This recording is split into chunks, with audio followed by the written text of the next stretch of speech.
just the right distance from this inferno.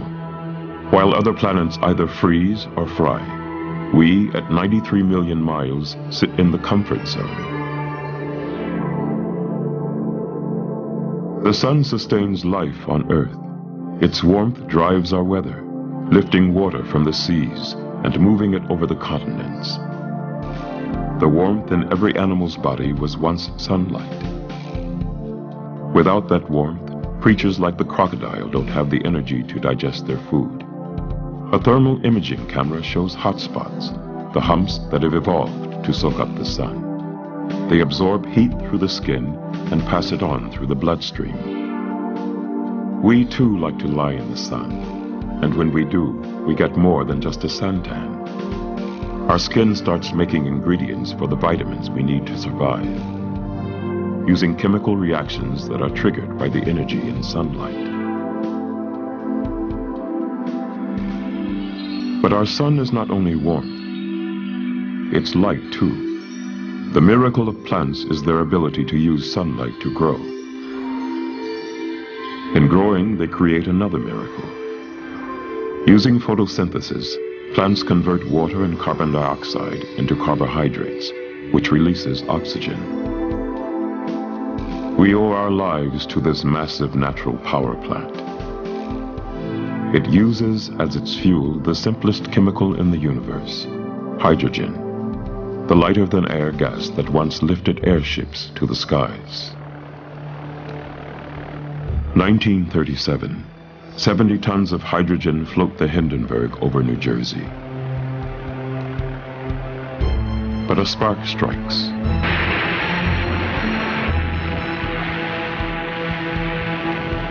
The gas burns in a chemical reaction.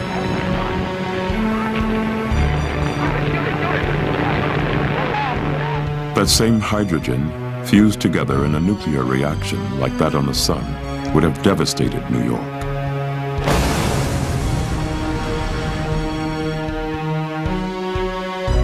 That's why the sun is best viewed from a safe distance.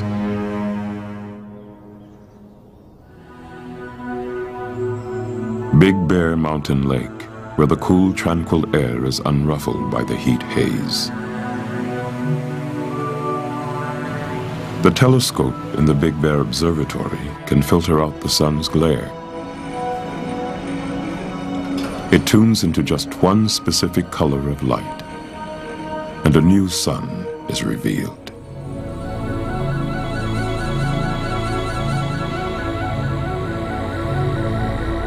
No longer a blinding disk.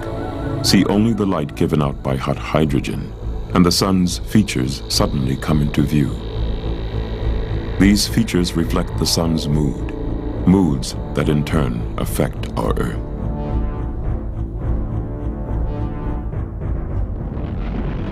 The small round specks are cooler areas, sunspots that sit within a broiling surface.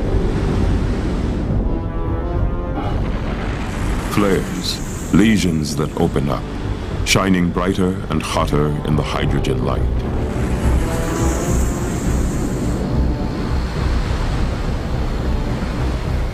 These hot spots are some of the lighter patches.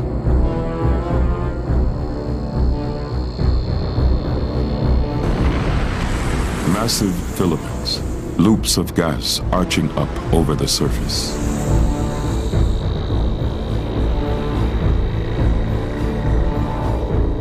Seen head on, they are the dark lines that snake over the face of the sun. Those same features, when seen against the rim, are called prominences. They curve out, big enough to girdle the Earth.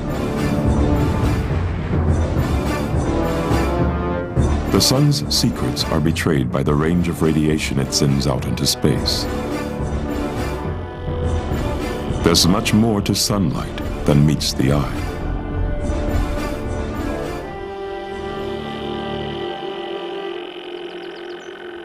Thanks to the internet, you don't need to visit a telescope to study the sun. Professor and author Ken Lang works from his home in Boston. He's devoted most of his career to understanding what makes the sun shine. The secret lies in the sun's ability to squeeze hydrogen atoms so hard that they fuse together and make helium. The sun shines by nuclear fusion, the fusion of 4 hydrogens into 1 helium. First 1 hydrogen fuses to another, then another, and a 4th. But the helium weighs less than the 4 hydrogens that went into making it, so what you get out is less than what you put in. That mass difference is energy that powers the sun. A few pounds of matter becomes energy in an H-bomb. But every second the sun releases the same energy as 1,000,000 H-bombs. Yet there's a force that stops it blowing itself to pieces. Gravity. It's strong enough to keep the nuclear monster in check. Gravity compresses the sun, making it heat up inside. The particles move faster, and the nuclear fusion proceeds at a more rapid rate. That produces an outward pressure that makes the sun expand and cool back down again. But when fusion forces the sun to expand, gravity reins it back in.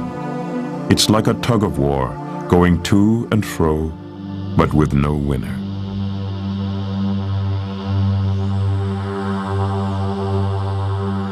It all began 5 billion years ago, when gravity pulled in a cloud of cosmic rubble. At the core, getting denser and hotter, gas and dust fused together.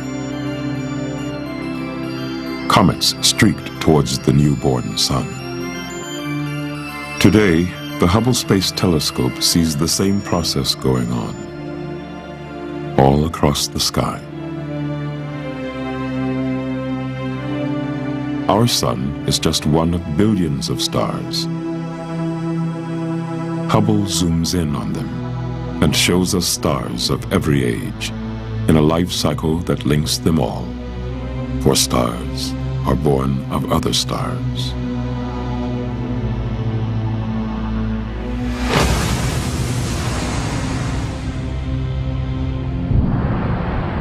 A massive star explodes and litters space with its embers. Its death shroud joins the debris from countless other explosions. These ashes will become the seeds of new stars. The Eagle Nebula, a crucible of creation. Massive clouds from long-dead stars. Inside, stars, planets, perhaps even life, all hover on the brink of birth. But in the gas and dust that makes up the Orion Nebula, gravity has already pulled in the debris and ignited the celestial fires. New stars with billions of years to shine. 2, 1, ignition. Cape Canaveral, December 1995. Satellite SOHO hangs in space at a special point, 1,000,000 miles out, where the Earth's gravitational pull is just as strong as the sun's. This solar-powered, solar observer ends up balanced between the two. NASA, Goddard Space Flight Center. Scientists here study the images that SOHO sent back to Earth for several years. But in 1998, Mission Control lost those images when SOHO spun away from the sun and its power failed. All they could do was wait and hope the spacecraft would rotate back to face the sun. Slowly, it did. Pictures from the SOHO gallery. If our eyes could see ultraviolet radiation, then the sun would look something like this.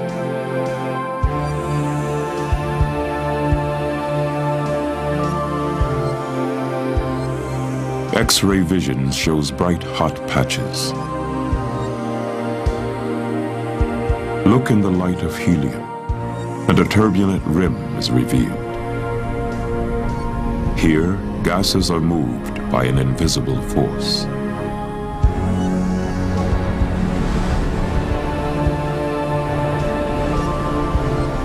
The patterns we see on the sun are the same as the magnetic field lines round a bar magnet on Earth.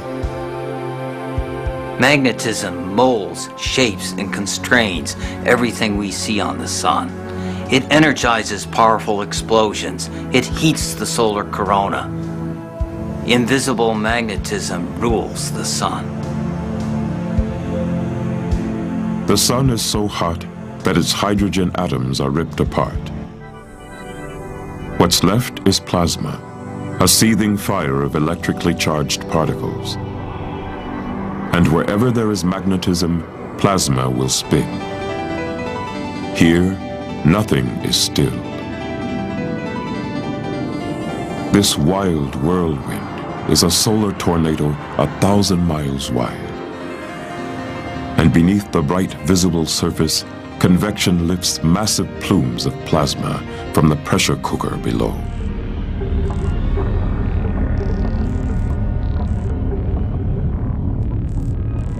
It's 30 million degrees Fahrenheit.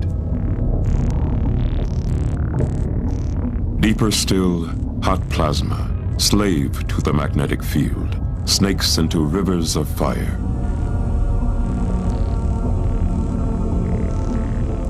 The sun is constantly in motion. Maps show that the plasma moves at different rates in different layers. Red is faster, blue slower. Electrical particles are swirling around inside the sun, faster at the equator, slower at the pole, and that difference in motion produces the magnetism of the sun. The McMath telescope.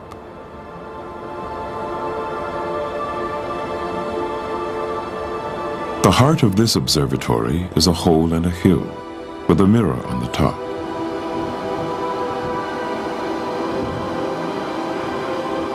Don Jennings has come here to study the sun's magnetism. Though it never touches the Earth, that's not going to stop him.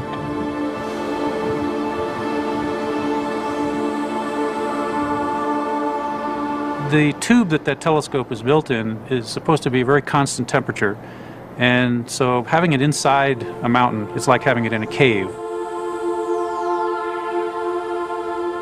The air inside the tube isn't as turbulent, and it gives a much sharper image.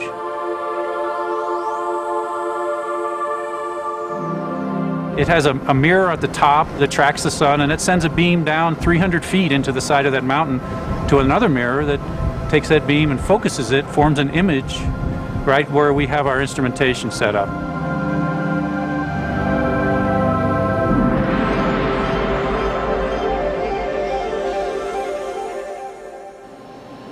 You can see the big sunspot, and what's amazing to me is that the sunspot in the back is 2 sunspots at this time, not just one.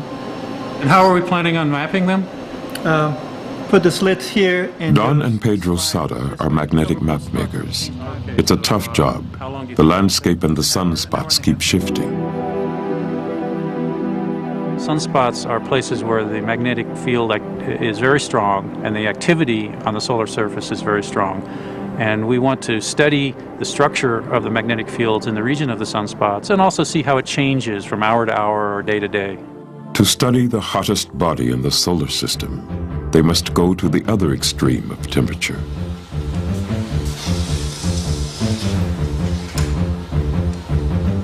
We have to fill our instrument with liquid helium and liquid nitrogen because there's a sensor inside the instrument that needs to be kept just a few degrees above absolute zero in order to operate properly.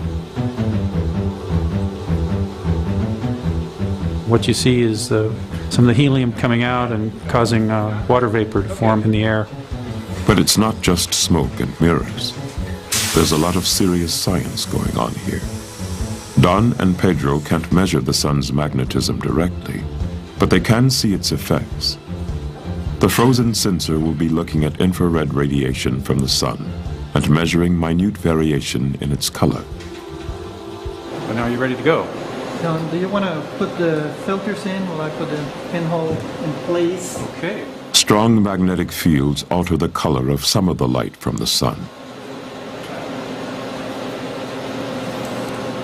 Don and Pedro know what the color should be, and by seeing how much it has changed, they can map out the strength of the magnetism around a sunspot. Okay, Don, I'm going to focus the camera so we can see the sunspot better. Okay, go ahead. They've built up a picture of how the magnetism behaves around sunspots. The magnetic field coming out of that sunspot is almost like a fountain. It comes up out of the center, very concentrated, and spreads out. And usually sunspots come in pairs or maybe more. And the magnetic field will come out of one sunspot, maybe North Pole, like on a magnet, and go into the other sunspot that would be South Pole. The sun's plasma traces out the magnetic field lines between North and South poles.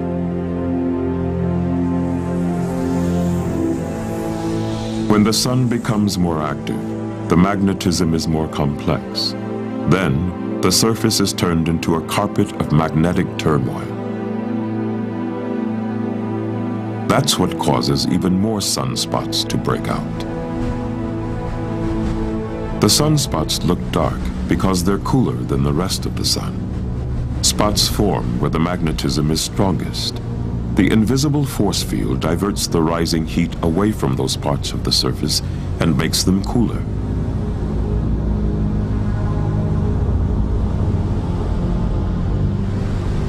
If you could stand in the center of a sunspot, you would see that it is slightly depressed.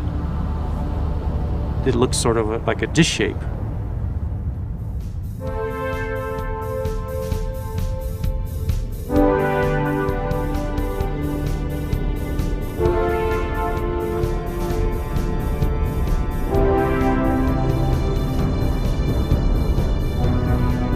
The sun's magnetic field lines stretch way out into space. Sometimes they are traced out by its hot gases and form massive loops.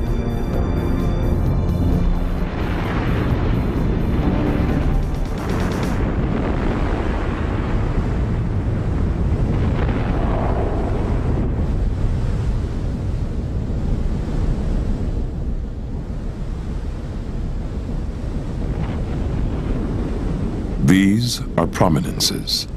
The lines of force act like invisible threads, drawing the plasma out. It can hang above the sun for weeks. If you could stand near a prominence, you would see thousands of miles, perhaps, a loop that large with material flowing along the magnetic field. You don't see the magnetic field, you see the bright material. Loops of gas that could stretch from Earth to Moon. Magnetic field lines, when they form a prominence, are following a shape just like you'd see around a bar magnet. That's the same pattern. Often they start as small loops and they build up, and over a period of time they may disconnect and material then actually flows out into space.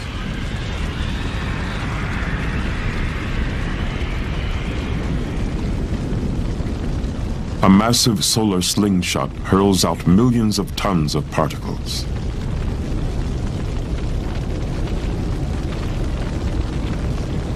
It may seem to be going slow, but this plasma is traveling so fast, it would cross the United States in less than a minute.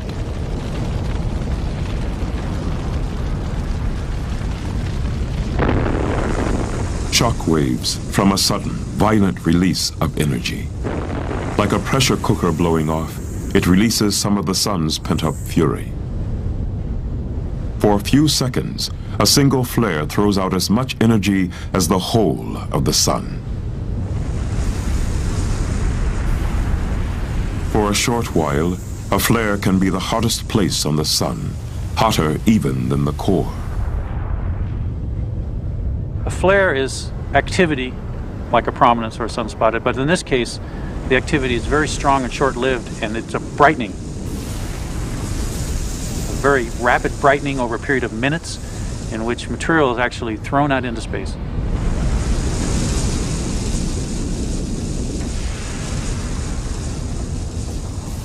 The strong solar flares are actually quite dangerous because the flare throws out so much material in a short amount of time We have disruption of radio signals. We have satellites that may go out of operation. We actually need to know when a flare goes off in order to prepare for it. Solar terrestrial indices for 28 October follow. Solar flux 108 and Boulder A index 10. Repeat, solar flux 108. Boulder, Colorado. This is the National Space Weather Center. In the NOAA Space Weather Operations Center, we monitor the sun 24 hours a day, 7 days a week. The Boulder K index at 0000 hours UT on 29 October was 3. Repeat, 3. Today, Courtney Williamson is the center's weathercaster. Others plot and map the sun's activity. The magnetic field was quiet to unsettled. One of the things we worry about is solar flare activity. Solar activity will be low. Now, these bright areas are areas of very strong magnetic fields, and sometimes these magnetic fields become very contorted. When they do so, they want to release their energy, and they do that in the form of a solar flare. 8 minutes after a flare, the Earth is blasted with X-rays and ultraviolet, playing havoc with communications. 1984. All communication between Air Force One and ground control has been blacked out. By the time President and Mrs. Reagan deplane in China, the U.S. military commander-in-chief has been out of touch for several hours. There was nothing anyone could do about it. Even satellite communication was affected. In a solar storm, rays of energy fry Earth's upper atmosphere. The thin air expands, dragging down satellites that would normally orbit high above. But flares aren't the only result. Prominences may show up as bright loops on the rim of the sun. But when seen head-on, they appear as thin black streaks. And they take on a different name: filaments. They sit higher in the solar atmosphere, and sometimes they erupt from the sun. When they erupt, they make their way into the solar wind and propagate towards Earth. The solar wind is a stream of charged particles coming out from the sun.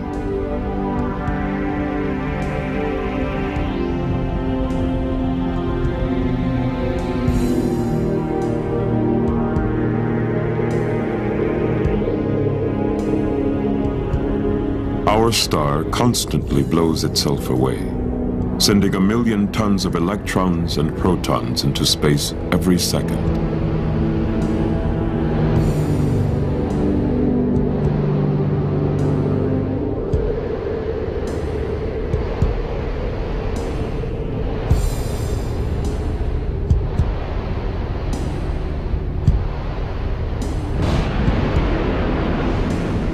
Our first clue to the existence of this wind came decades ago, from comets.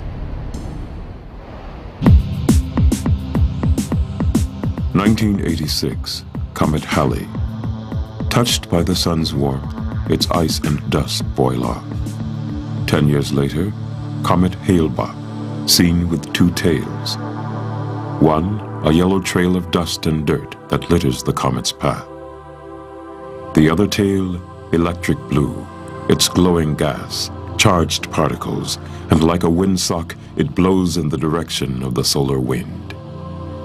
This tail always points away from the sun, but there are better ways than comets to see the solar wind in space.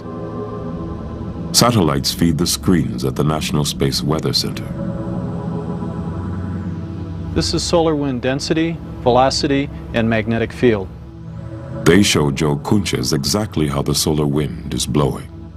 Right now, the velocity is around 1 million miles per hour. If it were twice that, we would be in a condition that we know is related to strong geomagnetic storm activity on Earth.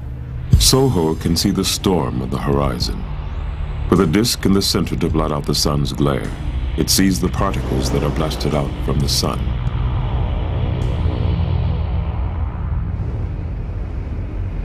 They strike the camera's sensor and sparkle.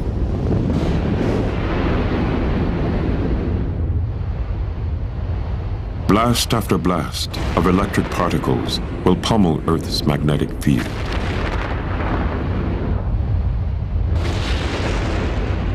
It takes a pounding, sometimes with devastating consequences for our planet.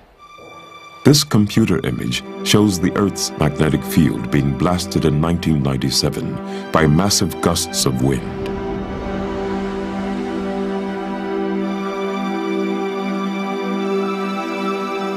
The normally calm field, shown here in gray, rocks violently as waves of particles strike it.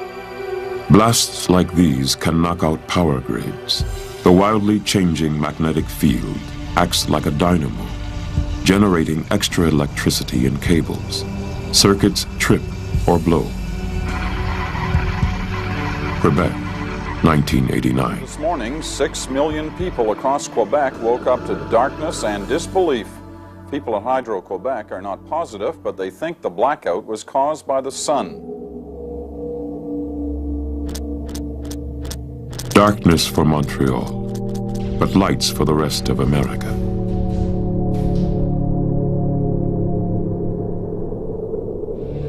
The particles that knocked out Quebec made it down to Earth and set off the aurorae, the northern and southern lights.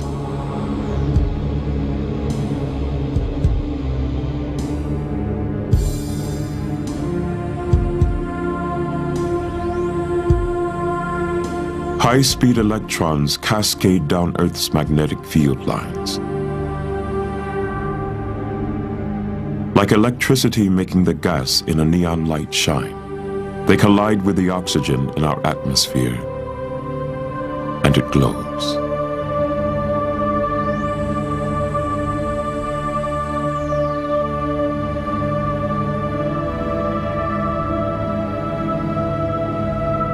Although the NOAA Space Ops Center has the most sophisticated solar storm warning gear, they still need the human eye to see the subtle changes. Larry Coombs watches the activity build up and knows we're heading for a big one. We can expect a lot more features on the sun than we have even today. We can expect, along with those features, to have more disturbances coming from the sun toward the Earth. Solar activity waxes and wanes. Every 11 years or so, its magnetic field twists itself like an elastic band before it snaps over. 1985. It's quiet with large gray areas of neutral magnetic field, the start of a solar cycle. 5 years later, the activity has increased. The spots are the poles of many magnets. By 1991, at the maximum, it's a riot of magnetic disturbance. Then, the magnetism calms down, and the solar features fade away. 5 years later, it's back to calm, and the cycle goes round again. The next solar maximum is due soon, and the Space Weather Center takes advantage of the calm before the storm. Terrestrial conditions for the last 24 hours follow. Solar activity will be low, the geomagnetic field will be quiet to unsettled. These city lights were once sunlight. Plants and animals soaked up the solar energy before they were turned into fossil fuels. The glint of billions of stars. Millions of nuclear engines sparkling in the night sky. Even the moonlight bathing the tree is starlight. We only see the moon because of the sun's rays that bounce off it. But storing that energy as coal and oil has taken millions of years. Is there a faster way to gather it?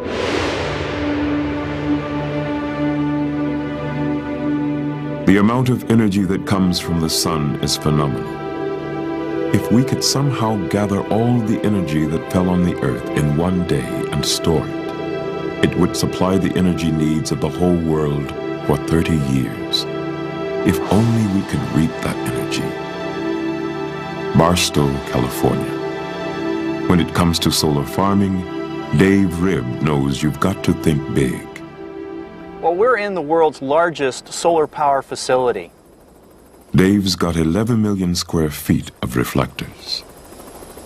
We make enough power here on the average for about 50,000 homes. In his giant California field, although he grows no crops, he still manages to have a harvest. We're collecting the sun's energy by concentrating it with these parabolic-shaped reflectors onto a central tube where we have a fluid that heats up and then carries that energy in the form of heat to heat exchangers where it makes steam.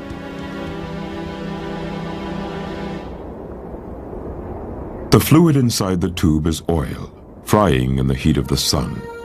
Hotter than molten lead, each square yard of reflector gathers enough power to run 5 TV sets.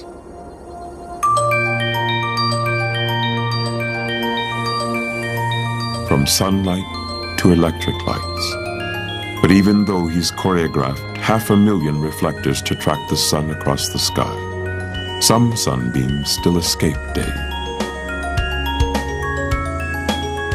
We count on about 30 cloudy days per year and more days that are partially cloudy, but that still leaves a vast majority of clear, sunny days.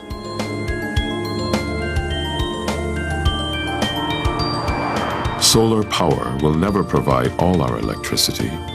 But why try to collect the energy from a star 93 million miles away? Some people want one a little closer.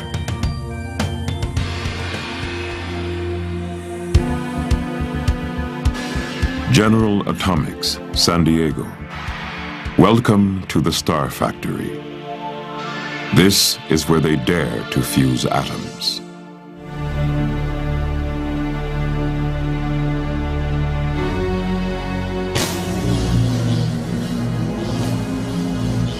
Well, in a sense, we're like a mini star factory.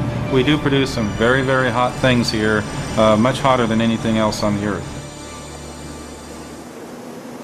Rick Lee is going into the small donut-shaped chamber where scientists are trying to make a star on Earth. He wears protective clothing to keep it clean. Contaminants at 200 million degrees would do unimaginable damage. This sun factory is the latest attempt in the 50-year dream to harness nuclear fusion. It's a monster of engineering. All this to try and replicate what the sun does every second of every day. Although he is a scientist, getting into the vessel has required Rick to perfect an art. Well, it's a little bit tight here. Kind of like giving birth. But if I get down on my side and push my way through here, hold on, maneuver around a little bit, put my feet up here and walk down the wall. And it's really not that hard. The sun squeezes atoms together with gravity. Rick uses another force.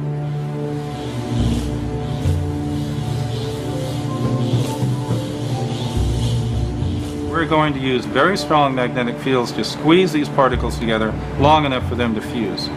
In a sense, you could think of this as a magnetic bottle. They start off running a small amount of gas into the ring. They use electricity to strip off its electrons and turn it into electrically charged plasma. It can then be moved by magnetism. It'll fill about this much. And then we'll turn on the electromagnets on the outside, which will produce magnetic fields to squeeze the plasma down to about this size, where the hottest part, the most dense part, will be about here, about the size of my head. But containing the plasma with magnetism has been compared to holding jello with elastic bands. At present, they can only hold fusion for a few seconds. It's incredibly attractive to run a sun on Earth. For the fuel, heavy hydrogen will be cheap. It's a variety of hydrogen that occurs naturally in seawater. Harness fusion, and it could be a cheap source of power for future generations. Eclipse in the Caribbean. Cosmic coincidence. The moon is a perfect size and distance to blot out the sun's brilliant disk. Only when the sun is completely eclipsed will it be safe to remove these special glasses. Then, it'll be possible to see the sun's secret outer coat, the corona. Although 3/4 obscured, it's still bright daylight.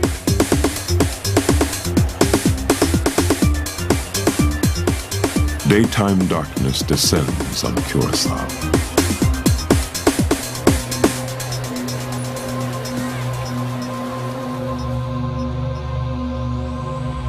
The moon eats away at the final scraps of the sun.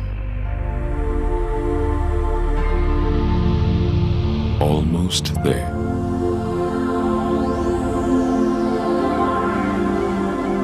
Now, with the glare blotted out, the corona, the glowing white outer layer of the sun, is visible.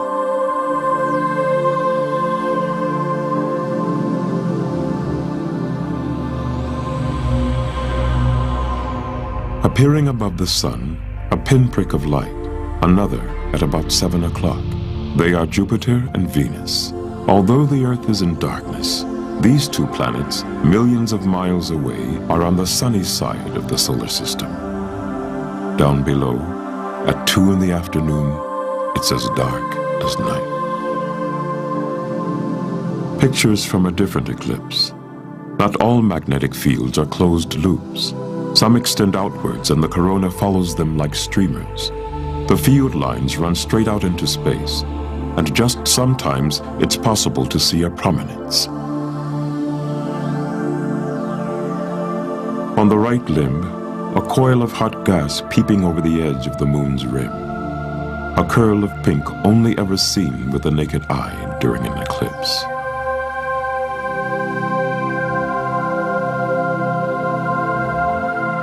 But the Caribbean eclipse is all over in just a few minutes.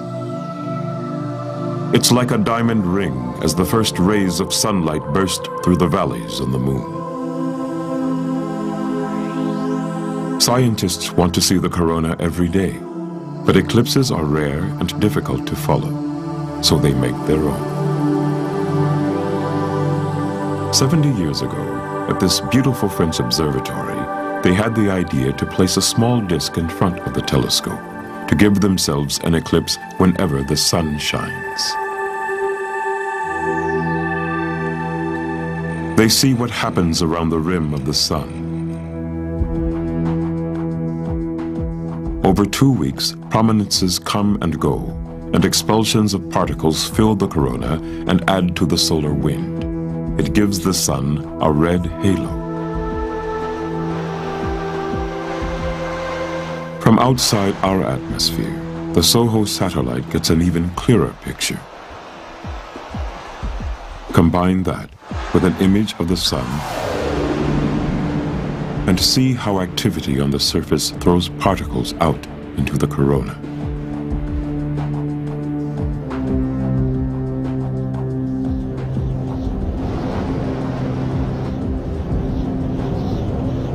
But radiation and winds are not the only things coming from the sun. Tiny particles, neutrinos, stream out from the nuclear core.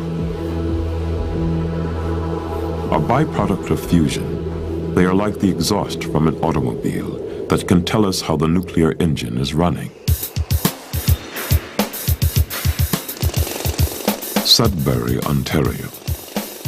The Solar Neutrino Observatory.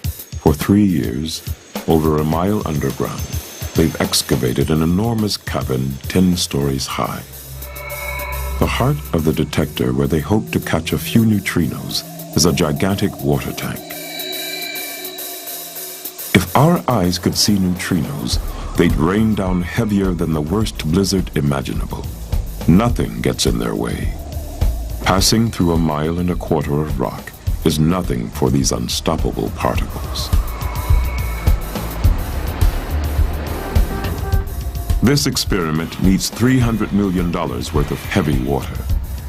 They use heavy water because it gives off a tiny flash of light when it's hit by a neutrino.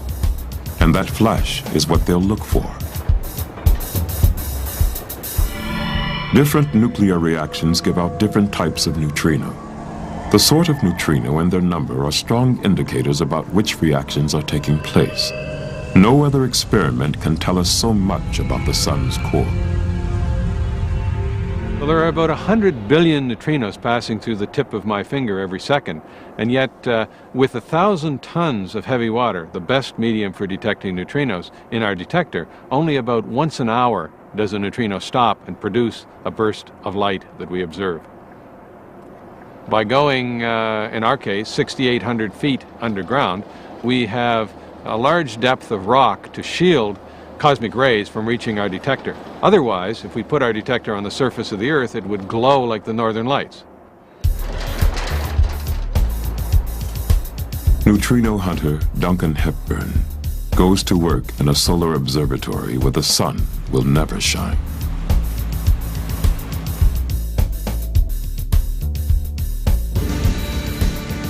But as well as discovering the secrets of the sun's core, this experiment will also tell us about neutrinos themselves.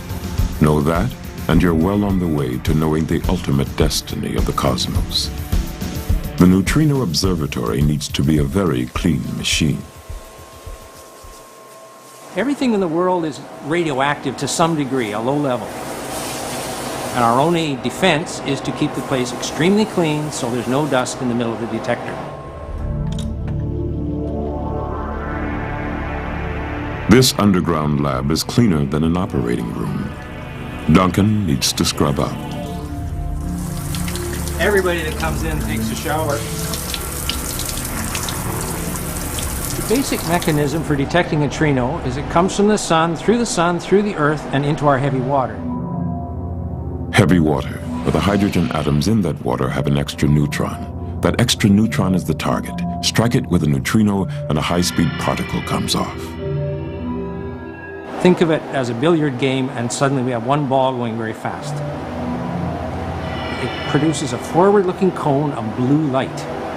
Therefore, surrounding the heavy water is 10,000 light sensors that are tuned up to watch the blue light and count that.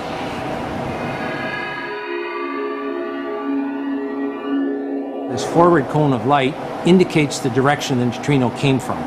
That's a very valuable signal because we can always match that up with where we think the sun is in the sky at that time. As well as divulging the secrets of the sun, the Sudbury experiment could tell us far, far more.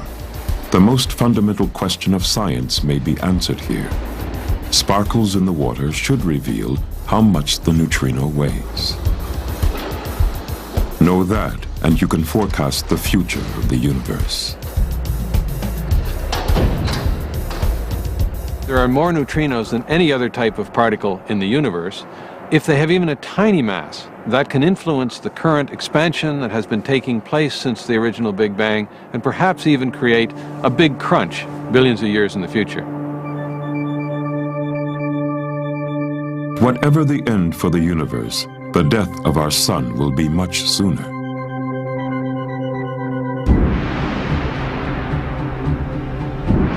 In 3 billion years' time, any earthly life is doomed to fry. The sun loses its balance and the scales rock between fusion and gravity. The remaining hydrogen moves to the edge and blows out, while the helium core burns brighter than ever did the hydrogen.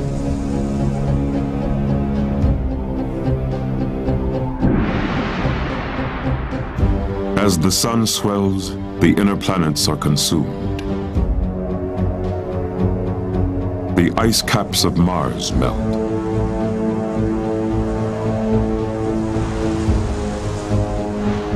The larger but not so heavy sun loses its grip on the planets, and they move away. Gusts of hot wind blast the outer planets. Saturn is stripped to its core, and its icy rings melt and vaporize.